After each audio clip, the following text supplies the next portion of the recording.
Hello there. In this video, I'll show you what to do if there's no air coming out of your car's vents.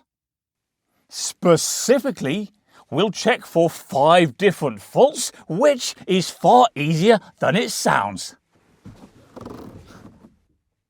Welcome to CarSpyTV.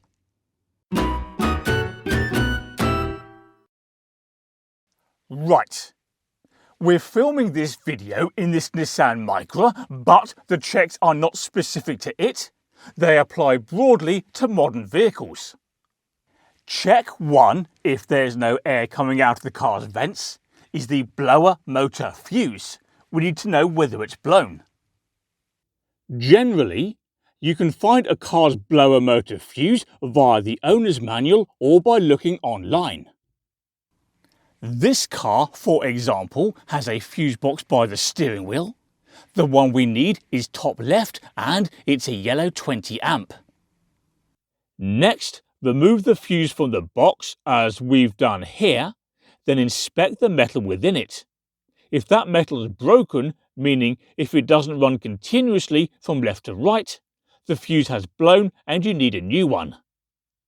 Check 2, if there's no air coming out your vents, is the blower motor relay. A relay is a type of switch. So go online and find your car's relay. Where's mine gone? No.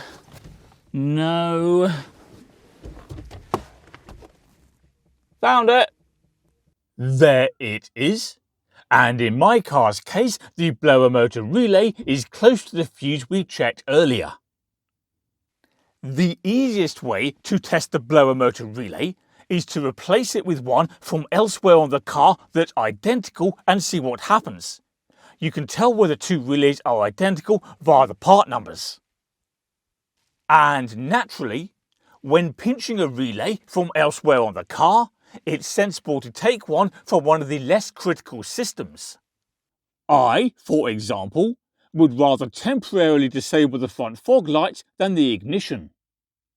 Check 3, if air isn't coming out your car's vents, is that electricity is getting to the blower motor. In this car's case, the blower motor is up there, which means I've got to crawl around on the floor. Great. And the reason we're crawling around on the floor is to find the blower motor and disconnect the power cable. Oh, well, here we go. Where have you gone? Oh, it's dark under it. Oh, I see. Haha, yes, there it is. So that thing is the blower motor, and this is its power cable, which I've already slightly loosened, so now it should just come apart.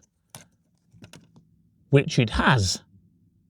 We now need to turn the car's ignition to accessories, just like that, and turn on the blower motor switch. We can now use a multimeter to determine whether electricity is making its way down the cable to the blower motor. Are you coming? Come on. So the probes go into the power cable, and now keep an eye on the multimeter reading. There we go, very nearly 12 volts, so we know that electricity is getting to the blower motor.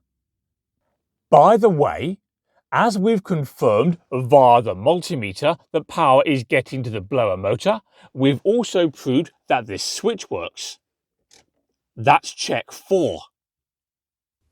If, for this example, there'd been no power to the blower motor, I'd have followed the wire back to check for damage. Rats, for example, like to chew car wires. Checking wires is easier said than done because they're buried and difficult to see, but I'd have had a go. If there was no obvious damage to the wiring, then I'd have suspected that switch. Anyway, let's move on to check 5.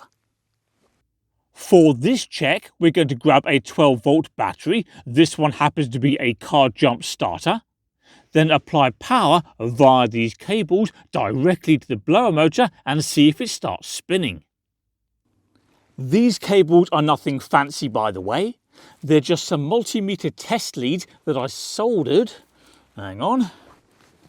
I soldered onto the end of one of these connectors. That's the type that fits into a car's cigarette lighter, and that connector goes into the battery like so, and then we're in business. Right, back onto the floor for me. Here we go. Okay, this is the cable we tested with the multimeter, whereas this one here, that's the one that goes directly into the blower motor. So this is where we're going to apply 12 volts via our battery. So in come the probes. And now let's have a listen. Oh, this is fiddly. Let's have a listen and see if the motor starts spinning. Are you listening for it? Oh, the battery's gone off. Hang on. Try again. There we go. The blower motor is spinning. So there we go. If air isn't coming out of cars' vents, we now know how to check the fuse, the relay, the wiring, the switch, and the blower motor itself via an independent power source, and there's a good chance it's one of those things. So that's it. All that remains is to pack up these bits and pieces. And while I do that, don't forget to subscribe to CarSpyTV. That makes it easier to find my other content. Can you also please do me a favour and click like on this video, and I'll see you next time. Where does that go?